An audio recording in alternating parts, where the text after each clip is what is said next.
다음은 교재 16페이지 불공정한 법률 행위를 보겠습니다. 여러분 책의 조문을 보세요. 조문. 접보지 마시고 조문 보시라고. 뭐라고 되어 있나요? 제가 읽어보겠습니다. 당사자의 궁박, 경솔 또는 무교험으로 인하여 현저하게 공정을 잃은 법률행위는 무효로 한다. 이렇게 되어 있죠. 조문은 사실 한 줄밖에 안 되죠. 굉장히 중요한 조문이고요. 시험에도 잘 나오고 이 문제가 시험에 나오면 사실 그냥 공짜로 주는 문제입니다. 이 법을 만든 취지는 당사자 간에 궁박, 경솔, 무교험, 다시 말해서 어떤 사람이 집안에 우환이 있다 그래요. 급한 일, 누가 다쳐서 감옥 가서 병원 가서 급전이 필요합니다. 그때 당장 돈이 없다 보니까 일단 급한 대로 물건을 싸게 팝니다. 그래서 돈을 마련해서 사태 해결하고 나서 나중에 봤더니 너무 싸게 팔아서 물리고 싶을 때 쓰는 개념인데 사실은 쉬워 어렵죠. 왜 그렇겠습니까? 물건을 싸게 산 사람이 물려주지 않잖아요. 따라서 이런 제도가 있긴 하지만, 이런 법조항이 있긴 하지만 쉽진 않다는 것을 알아두시고, 시험에 너무 잘 나오고 문제는 비교적 쉬운 표현이라고 보시면 되겠습니다. 제가 조문 한번 다시 읽어보겠습니다. 당사자의 궁박, 경솔 또는 무교험으로 인하여 현저하게 공정을 잃은 법률행위는 무효로 한다. 이렇게 되어 있고요. 화면을 보시겠습니다. 제가 그림을 그려놨습니다. 당사자가 궁박, 경솔, 무교험. 이 궁박의 뜻 중요합니다. 궁박이라는 것은 일반적으로 영어로 poverty, 어떤 경제적 공공을 말하지만, 그러나 여기서는 그 뜻도 물론 포함되지만 그 뜻보다는 정신적으로 경험이 없다는 뜻입니다. 우리 젊은 친구들 하는 말로 멘붕이다는 얘기죠. 얼떨결에 급해서. 경솔은 말 그대로 경솔한 것이 가벼운 것이고, 무경험은 경험이 없는 거야. 이때 무경험은 거래 일반의 두루두루 무경험이지 특정 영역이 아닙니다. 왜냐하면 특정 영역은 누구나 다 몰라요. 여러분들 직업 있잖아요. 그 분야는 남들은 모르죠. 저도 강의하지만 민법만 전문을 하는 것이고 나머지 모릅니다. 알긴 알지만 자세히 모른다는 얘기죠. 그래서 무경험이라는 것은 누구든지 거래 일반의 평범한 무경험을 말하지 특정 영역의 무경험은 아니다.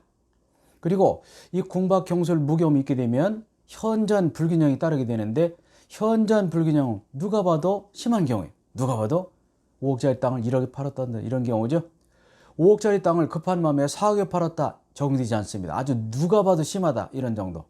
그런데 현저한 불균형, 다시 말해서 물건이 너무 싸게 팔렸다라고 해서 상대방 쪽에 궁박, 경솔, 무교험이 추정되지는 않습니다. 따라서 피해자 쪽, 물건을 물리고 싶은 사람, 찾아오고 싶은 사람이 입증해야 돼요. 쉽진 않겠죠.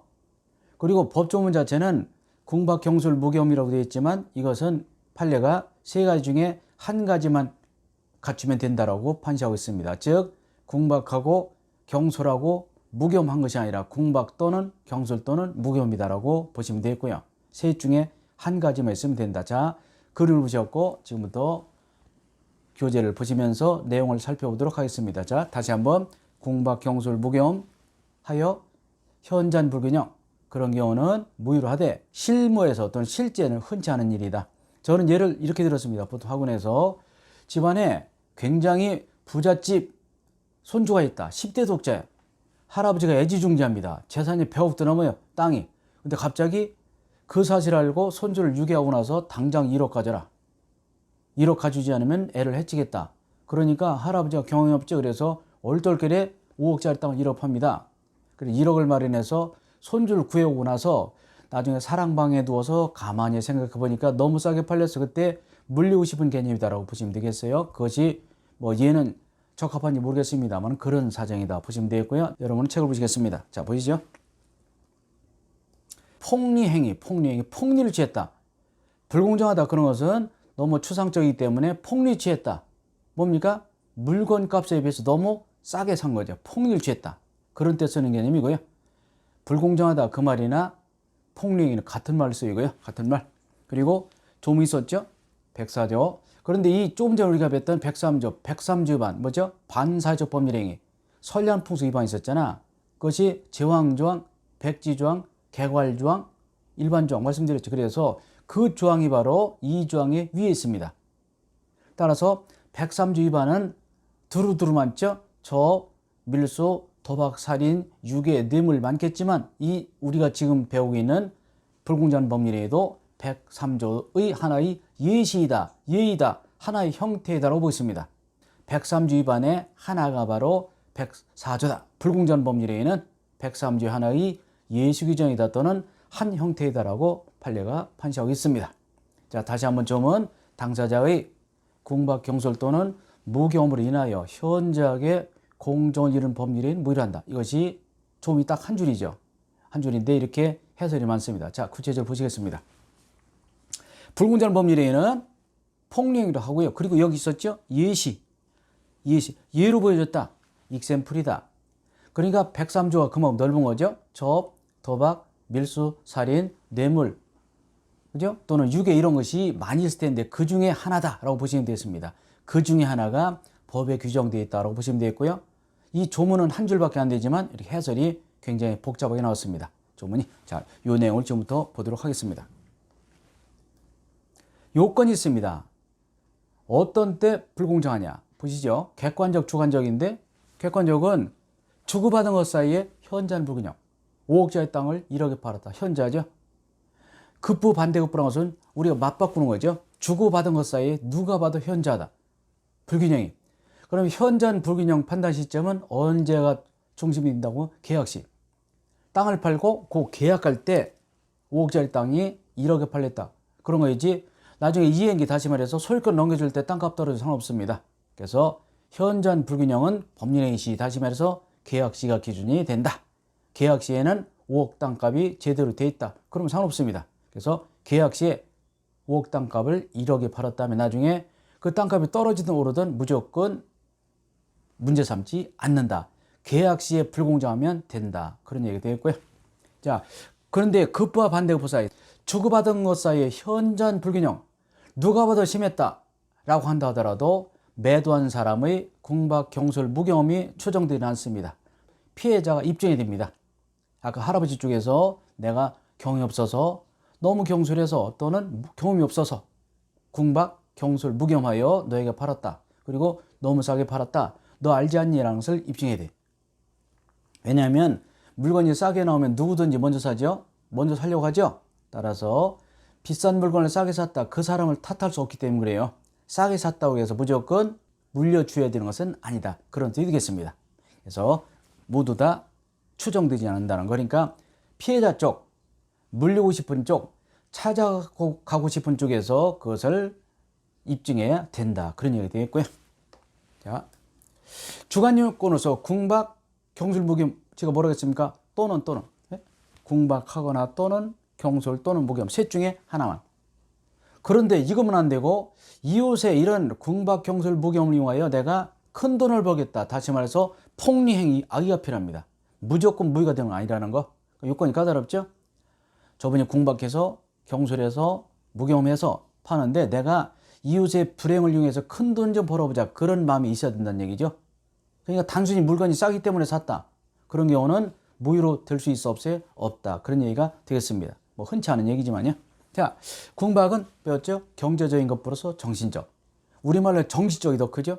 그죠? 얼떨결에 급해서 경험이 없어서 멘붕이라 그런 뜻입니다. 얼떨결에 싸게 팔았다. 정신 차리고 보니까 너무 싸더라. 그때 물리고 싶을 때 쓰는 개념이다라고 보시면 되겠어요. 자, 이 대리인이 중요합니다. 우리 아직 대리 안 배웠지만, 그러니까 할아버지가 직접 땅을 판 것이 아니라 누구를 통해서 팔았습니다. 동네 청년회장을 통해서, 아이고 김군, 내가 돈이 급전이 필요한데 이유를 묻지 않고 이 땅 좀 팔아줘. 싸게라도 팔아줘. 1억 이상만 받아줘. 이렇게 내놓은 것이죠.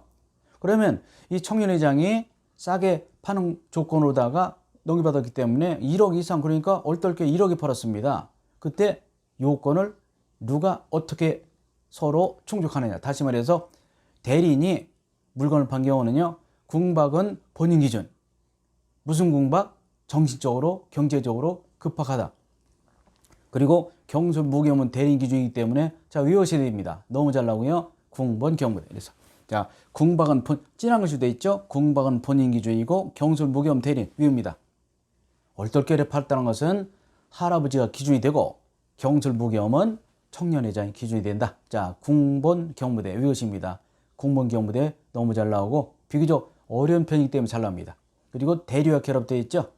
대리인이 매도하였다면 궁본 경무대를 기준해서 궁박은 본인 기준, 경솔무겸은 대리 기준이 된다라고 보시면 되겠네요. 자, 그렇고요. 그리고 요 궁본 경무대와 또 잘 나온 것이 다음에 보시면 이런 것도 있습니다. 무경험은 거래 일반의 무경험. 아까 말씀드렸죠? 특정 분야는 누구 다 무경험이요. 그죠? 중개사도 손님이 6분인데 뭐 제가 세법 손님만큼 잘할 리 없고 개론 손님만큼 잘할 리 없죠. 왜냐면 그 특정 영역이니까. 그래서 무경험이라는 것은 특정 영역의 무경험이 아니라 두루두루 거래 일반의 무경험. 얘도 시험 잘 나옵니다. 그런 식이 되었고요. 요게 문제되는 것이 부재수합의. 최근 판례 중에는 가장 중요한 판례가 아닐까 싶어요. 부재수. 이 불로 읽으면 안 돼요. 소를 제기하지 않기로 한 합의. 다시 말해서 할아버지에게 땅을 싸게 삽니다. 할아버지로부터 싸게 사. 그러니까 찜찜하죠. 그러니까 매수자 나중에 이런 약속합니다. 할아버지, 저한테 지금 땅을 싸게 파시는데요. 저는 왜 그런지 모르겠어요. 그런데 나중에라도 혹시 물리가 옵니다라고 딴소리 하지 마세요라고. 뜻이 뭐예요? 소송 제기하지 않기로 합의했다 하더라도 그 합의 자체가 무효이기 때문에 나중에 할아버지는 정신이 돌아가면 온전한 상태에서 야, 내가 너무 싸게 팔았다. 너 알지 않니? 라면서 입증해서 무효 조장할 수 있습니다. 아셨죠? 그러니까 부재수합이 소송 제기하지 않기로 합의했어요. 부재소. 소송 제기하지 않기로 합의했다 하더라도 그 합의 자체가 무효이기 때문에 할아버지 쪽에서는 무효 주장을 위한 소송을 제기해서 찾아올 수 있다. 그런 얘기가 되겠습니다. 양이 많기 때문에 자, 조금 쉬었다 하겠습니다.